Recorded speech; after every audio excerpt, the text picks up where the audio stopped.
Since gaining independence in 1960, Nigeria has explored 5 years developmental plan, one of the structural adjustment program, 2 3-year rolling plans, 4 visions and strategies, including recently launched National Development Plan. But there seems to be an endless search for the best strategy for our developmental purposes, as the country is still wandering around and manipulating all sorts of developmental initiatives to salvage the country's stunted economic growth. It is utterly disappointing that all various planning initiatives the country had adopted had not delivered the much expected results. Rather, the country is still battling with mounting developmental challenges across major sectors of the economy. Given that National Developmental Plan designed to succeed the economy recovery and growth plan has largely performed below target in the attainment of its set objective, the country's economy is expected to experience positive development across all sectors in the coming years if the set goals in the recently launched NDP are strategically executed. It will interest you to know that 348.7 trillion naira National Development Plan for 2021-2025 period is built around the 6 concepts of economic growth and development: infrastructure, public administration, human capital development, social development, as well as regional development. Well, to give more insights into this, I have joining me via Zoom to talk about this a macroeconomic and public policy analyst. You know him, Professor Ken Ife. Good afternoon, Prof. It's really good to see you, and compliments of the season. Oh, hi, good afternoon, and thank you for having me. Yes, Prof, I want to start with the global recovery that we have seen in 2021. That's before Omicron came on board. Now that that has happened, many are saying that caution has to be taken because we don't know what will happen. There'll be restrictions in some countries. Some countries are still thinking of even more tighter restrictions. Now, what do you think? Let's do an overview of 2021 first and all that we have seen before we move into projecting to 2022. Well, the Omicron has come to stay and is obviously transmitting at a much faster rate than ever before. But the thing is that the global economy is fully recovering and in many respects even exceeded the pre-COVID figures. You can see trade in Nigeria has gone far beyond the pre-COVID levels, albeit to our disadvantage, because we are still locking 3 trillion in trade deficit. Now, the thing is that the population are far more prepared for this Omicron than we were in March 2020, when we first got the wind of COVID-19. So what that means in effect is that it is really a measure about intensifying the preparedness rather than lack of it. It's about taking the 3rd dose, booster dose, rather than taking one in the first one. So it's a different ball game right now. And we don't see that it is going to disrupt the supply chain the way we had it last year. In fact, when countries like Canada and UK and Saudi Arabia jumped the gun and began to restrict flights from Nigeria, and Nigeria fought back, they were forced to reopen the airlines, the true route. So it means that they are saying to them, look, wait a minute, we are better prepared than you thought. So look, we're doing all that we can. After all, it was from South Africa that we announced the presence of Omicron when it was already seated in all the other countries. So the fact of the matter is that they are no longer thinking more about supply chain disruption than about the intensity of the inoculation and all of that, and all the PPEs and all of that, just ensuring that people apply more those precautionary measures. So, but you can't stop them. So the answer to your question is that the impact is not going to be anything like what we saw in 2020. What about the impact on commodity prices now, and most importantly, crude oil, which many are saying that the demand could actually drop? Already OPEC and OPEC Plus were planning to already started adding to production monthly. Do you think that will be sustained if these restrictions are anything to go by? In fact, even our plan, our budget, our national development plan, all of them are predicating on a stable rise in the price of crude, following, of course, from America Energy Information Agency's projections. And these projections are that price of crude will remain high from 70 to 80 and more, over the next 3 years. And there's several reasons for this. One is the recovery, the COVID recovery of the supply chain and the production facilities around the world. Number two is less investment going into exploitation and exploration for oil, because that is what increases supply of crude.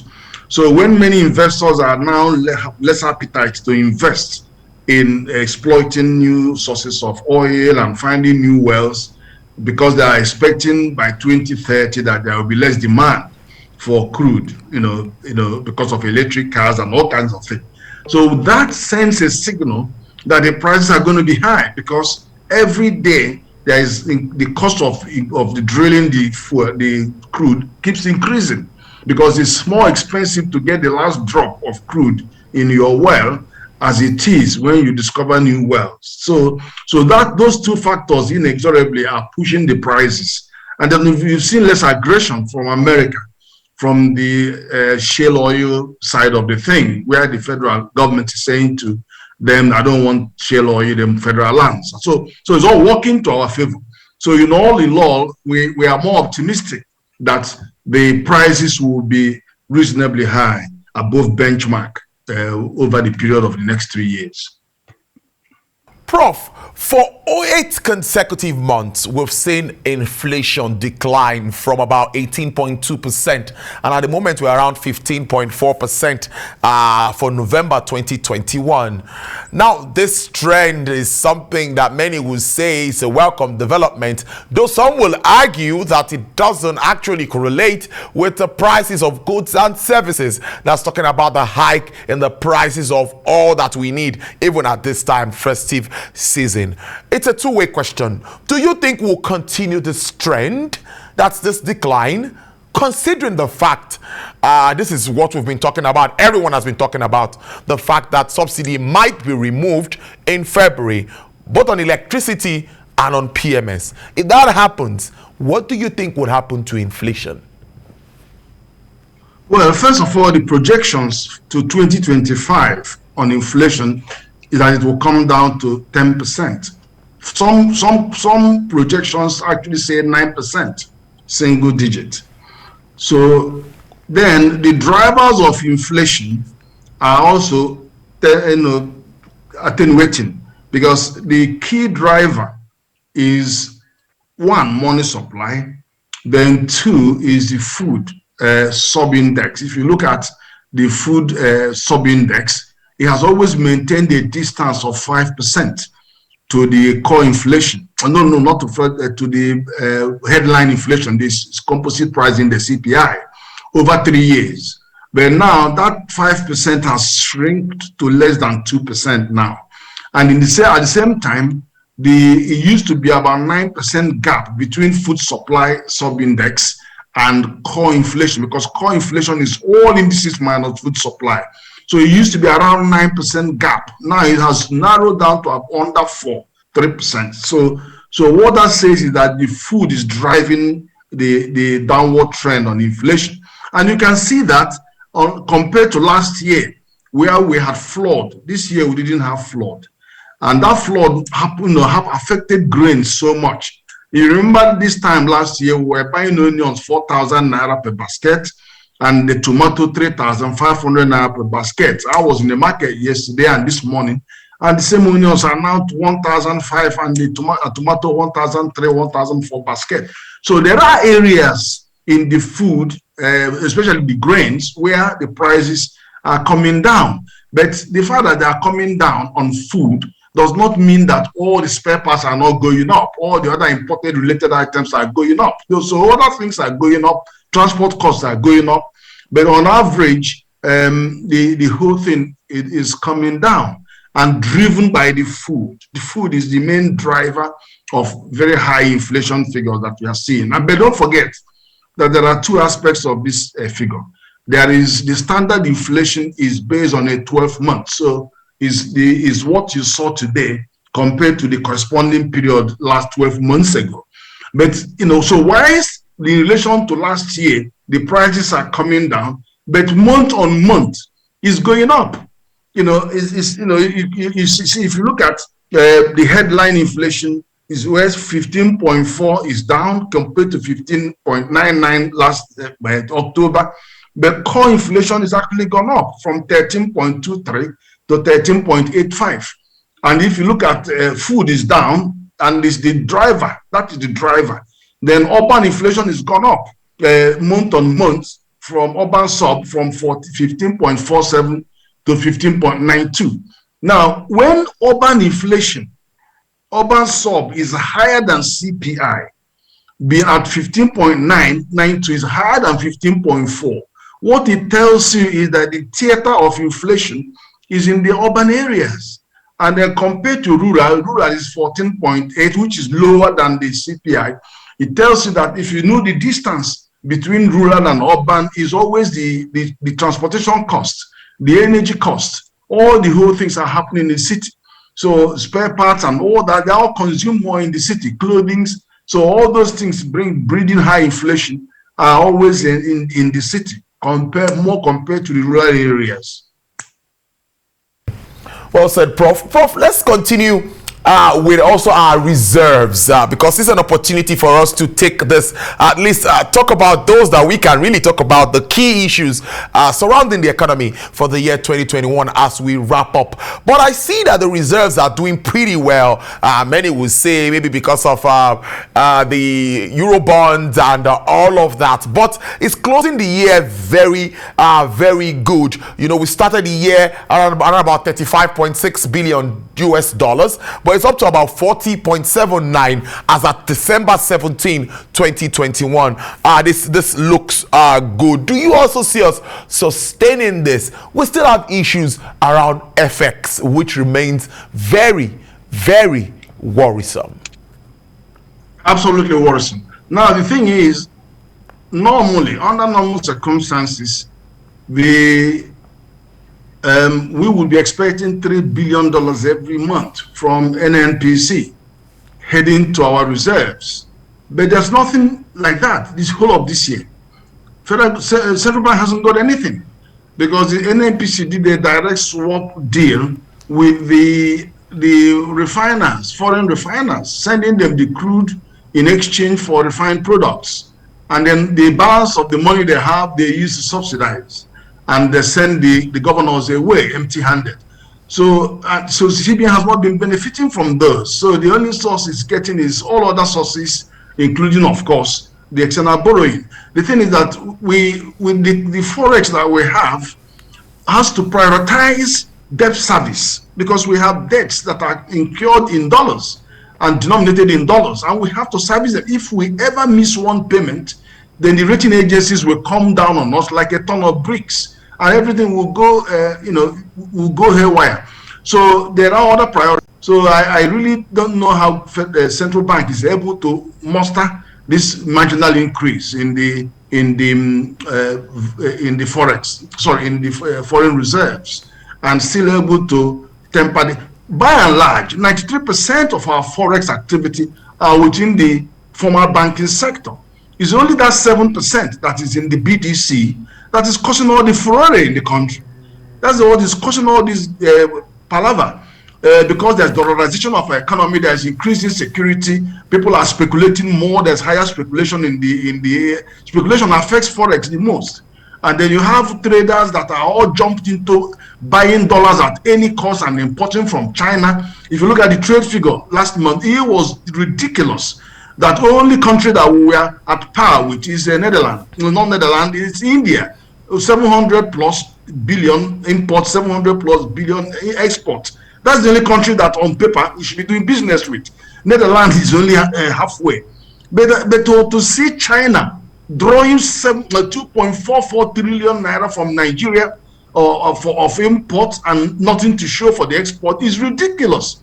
So I think we need to go back to the drawing board in terms of that. I'm glad that more this thing is kicking back. the yuan currency swap is kicking back. But it's scandalous for us to be doing this sort of business. And it's because people are rushing to China, because anything you bring from China, you must make profit and pass through the inflation. And there's no restriction on imports. Borders have all been opened. So, it's the customer that is suffering.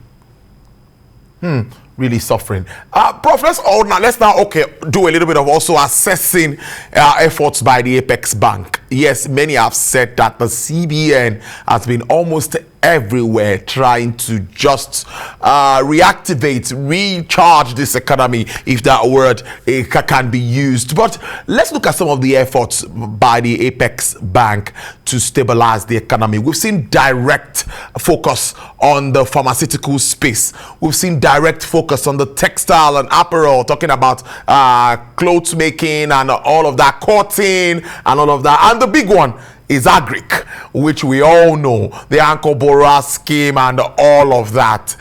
Prof, let's do an overview of all of this. Many would say that when the Lord is given, much is expected. So are you thinking, or do you think that we are getting enough from all of these investments? Well, I addressed the Bankers Committee. Was it last week? I think it was last week. And just all the things you said here, I put on the table.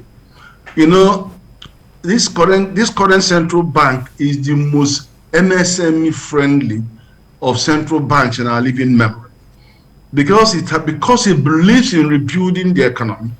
It believes in fighting less of the political economy battle and just create new pathways so that we can have prosperity, because of the sort of the challenges we are facing.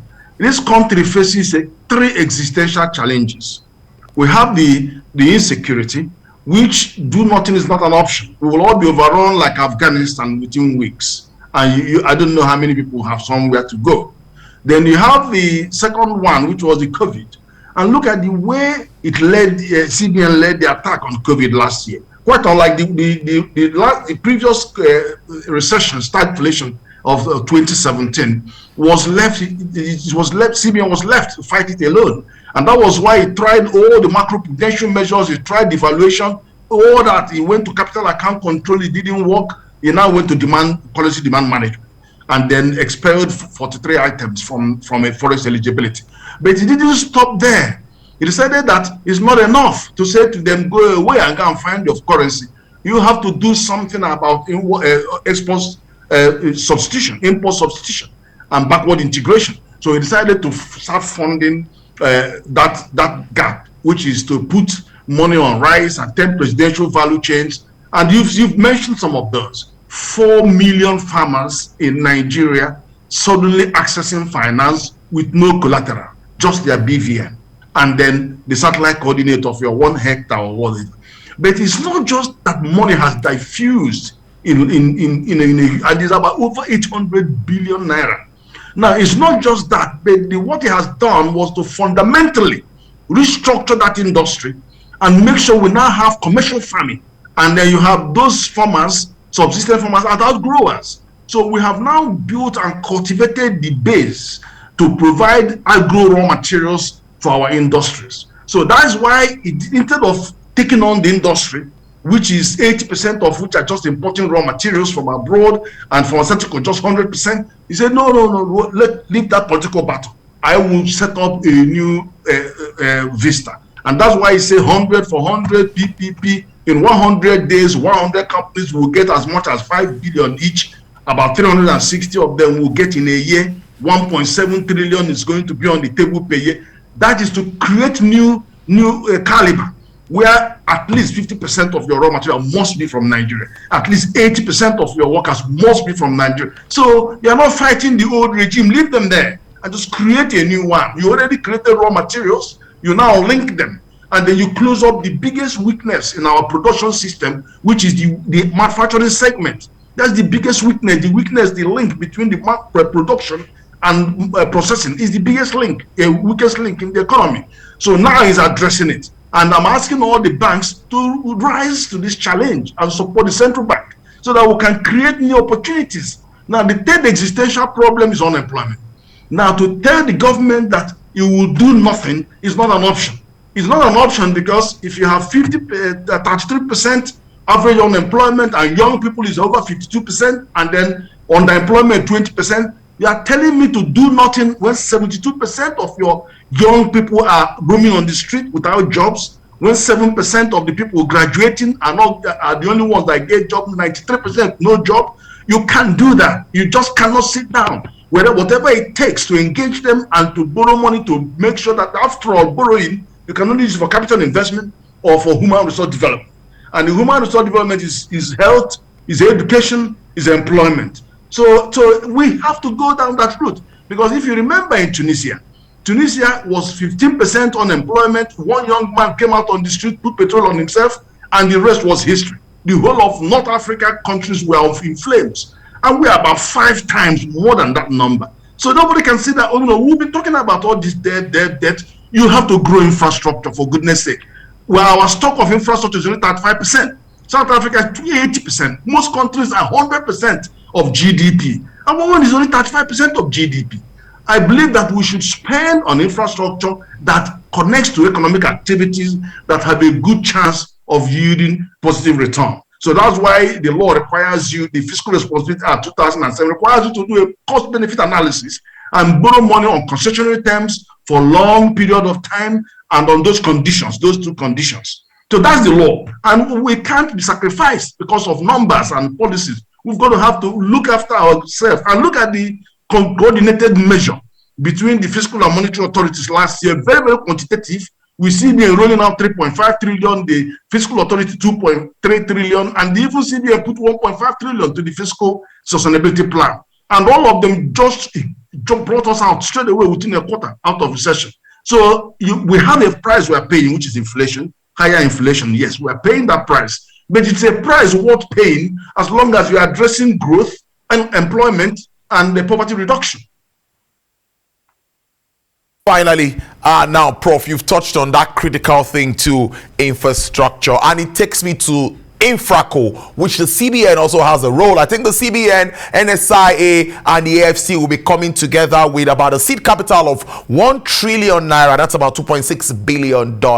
That's huge. Now, what do you think, or what's your assessment with regards to that initiative, Infraco? We've had other initiatives there to help straighten infrastructure, like the Presidential Infrastructure Development Fund. All of this is just to help shore up our infrastructure level. What do you think of Infraco, and what positives do you think will come out of it if properly implemented? Infraco is a game changer. The federal government put 1 trillion capitalization, and then they are heading to the market to raise 15 trillion. So what is it going to do? We expect it to be a world-class management so that it can bring investors knocking at their door. We expect it to take over some 20 to 26 major infrastructure projects the federal government is handling. And then, it may have to rework some of those just to make sure that it all stacks up. And then rock and roll. We have to it will get more private sector engagement into this infrastructure business, especially the PPP, and knowing that there are thousands of federal government projects that need to be privatized. They are now going to be in safe hands. Now, we also know that there are also things that are foreseen by the National Development Plan, like some trusts, new trusts, and some other additional funding frameworks that are anticipated that will come up to ensure that and even bonds, much more deepening of the bond market to ensure that a lot more variety and the blended finance, of course, they will all come into play to ensure that we can raise that order of revenue capital we are looking for. 350 trillion, about 348 trillion. It's not a joke, because of that 348 trillion, federal government and state governments and local governments are going to be dealing with looking for 50. And then the private sector will look for almost 300 trillion. So you need the likes of Infraco to be in place to drive that engagement of private sector and revenue generation. They're bringing in more foreign investors and sweetening up the infrastructure plan to enable them have more confidence in investing in our economy. So that is where I find I'm so comfortable and feel very relaxed that we're going to have a better story to tell by 2025. Let's wrap up on this note, Prof. I took out some of these very key issues: crude oil production, limited investment inflows, high demand for forex, and exchange rates. It seems to be a little bit stable in the I&E window with all of these efforts now being made by the CBN. But with all of these issues, what are we looking at in 2022? Now, let's now project in line with government's developmental plans. What do you think this will affect any or make way for us to move forward? The major projections that I have looked at, yes, and I used those to talk to the Bankers Committee last week. I looked at major macroeconomic projections from different sources, from World Bank, from IMF, from CBN, from National Bureau of Statistics, from UNCTAD. The worst case scenario is a leveling over the next 4 or 5 years. But the base scenarios are all going up, really going up. The base projection is 5% growth, GDP growth rate. That is the base projection. But we know that sectors vary in their growth profile. If you look at the financial sector and banking sector, they will grow more. In fact, within the projection, they're expected to double in size by next year, from anything between 150 to 200%. So by 2025. So I have to raise those, and even the transactions are even going to increase about to 500. From 114 trillion to about 500 trillion. So I was telling the banks to begin to think about the nature of the infrastructure that they will require to put in place to be able to handle this order of revenue. And suddenly it's not going to be opening new banks. It's not going to be opening new ATMs or employing more staff. It would have to be how much technology you are going to engage to be able to handle that order of revenue and support the growth. And I don't think everybody found that funny, but that's the reality of the matter. But then, so what I'm saying in effect is that some sectors that are driven by technology would grow higher than 5%, while obviously there are other sectors like agriculture that are going to struggle to even meet the 3% population growth rate and let alone exceed it. So, but on average, it's expected that we will come up. But if you look at the current growth rate now, we are over 3% up to today. So by the end of this month, we will see where our finishing line. And I suspect that because we've hit 5%, hit 4%, even if we get 3%, then we will level off above 3% for the year, which is encouraging. Now, better oil revenues next year will drive the charge, because our growth is coming now more from non-oil, which is a good thing. In the next budget, we're expecting the oil composition of government revenue to drop to 43%. Now, this is significant, because from 60 to 55 to 50, heading down to 43% means that if we do have exogenous forces at work in oil and gas, they may not drive us into inflation. Our economy is getting more resilient.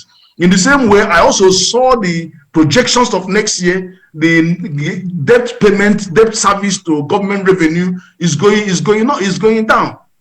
It's going down because more revenue are coming. There's more aggression led by Ministry of Finance and Senate, hounding everybody, every agency into submission to come and pay in their money to the Consultative Revenue Fund. So there is a lot of drive, and you've seen the PIA, the Petroleum Industry Act, emboldening the FIRS to say that they're expecting almost double their revenue next year, over 10 trillion. So all of these are going to push the paltry 7% government revenue to GDP to somewhere around 15%. That's the projection of government. But I know that all the other development partners have been projecting somewhere around 8.8%. They are not seeing that 15 as plausible, but I see it as possible. So that's why the picture is going to look much, much better next year. Now, finally, Prof, finally, many will say the monetary side and the fiscal side must work hand in hand to achieve And that's all-inclusive growth that we talk about. Let's look at our budget. Many will say it's timely, coupled with the fact that it comes along with the Finance Act. Now, what do you think this holds for us moving on? Do you mean the Finance Act? And yes, coming along with the budget every year. No, the budget is very hopeful. You know, it sends out a good message. The Finance Act, well, one good thing about the Finance Act is that it's part of the gains brought in by the current administration. That every year is now, you just have to bring an act to fine-tune all the rough edges and then make sure that we are constantly reforming and modernizing. So that's good on that count. And then, of course, the early implementation, but from January to December, you know, is excellent. We've had an administration where for 4 years, they never delivered more than 6 months in any budget. So this time is more workable. That means a lot more money can be spent on capital expenditure, because that's always the last in the ladder.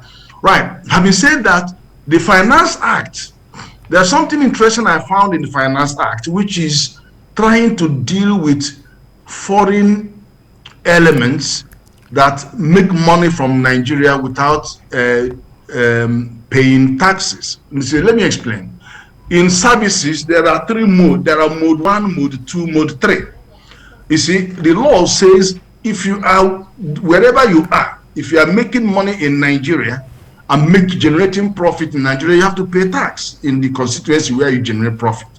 But so when you look at one of the modes, which is somebody is outside for another country delivering services, of course, it's got to be electronic and all that, and then they're making money. So there's another one where you could come into the country, do business, make money, and bugger off. That's the second one. You are not actually resident. Then the third one where you come in, you are resident, and you are making the money. So in all 3 cases, they are now addressing those to ensure that they can collect money. You know, I mean, you could have the case. Remember the case of DSTV, we've been having for many years now, and they're trying to sort that out. So these are some of the things that act is actually bringing to the fore. But there may well be other ones that I'm not comfortable with, where they're trying to relax the Fiscal Responsibility Act 2007, which says that the only reason you can borrow, first of all, remember that borrowing and debt management are all in the exclusive list. So governors can't play in that area. So, but when you start thinking about diluting the main criteria, then we have to get more clarity on that, because at the moment the criteria is borrow for external, borrow both domestic and foreign must be for capital expenditure. You don't borrow to pay salaries. Then secondly, it has to be for human resource development. And then this human resource development involves training, education, capacity building, and then of course health is human resource development, and then employment is human resource development. So those are the areas that it allows you to. It doesn't allow you to stray into recurrent expenditure areas, and so we must be careful that and then it says that there must be a cost-benefit analysis for whatever it is you want to borrow. And it has to be for a long term, and it has to be on a concessionary term. And concessionary terms are regarded as around 3%. So we have to watch that we're actually complying with that act and not hastily amend them to suit some exigence and then throw the door wide open. So anything that is by way of amendments has to be clear, very, very clearly spelled out, so that we don't run back to 2005 situation we were in 2005. Well, it's a good way to leave it. I've been speaking to Professor Ken Ife, who is a macroeconomist and a public policy analyst. Prof, thank you so much for taking us through all of this very important developments across the year 2021. We really appreciate this. We'll keep a tab as we move into the new year. Merry Christmas and a Happy New Year, Prof. Thank you. Thank you very much. I wish you the same.